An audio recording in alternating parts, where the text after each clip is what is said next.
আলহামদুলিল্লাহ, আজ হচ্ছেন চতুর্থ রোজা। অনেক সুন্দর একটা দিন, অনেক সুন্দর একটা সকাল। আর এই সুন্দর সকাল থেকে কিছু মানুষ আছে মূর্খ নির্বোধ, যারা পরের নিয়ে সমালোচনা করাকে অনেক বেশি প্রাধান্য দেন।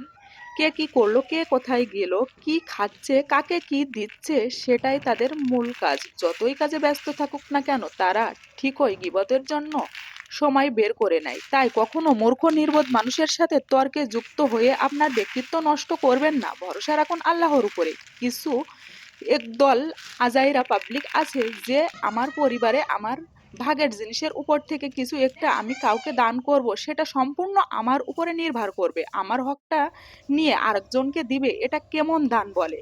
তার হক নষ্ট করে আরেকজনকে দিবে। সে যদি ওই হকের যোগ্য ব্যক্তি হয়ে থাকে, সেও তার পকেটের টাকা দিয়ে যুক্ত হতে পারে, তার হকের জিনিসের উপরে অংশীদার হতে পারে। সে কখনোই যোগ্য ছিল না।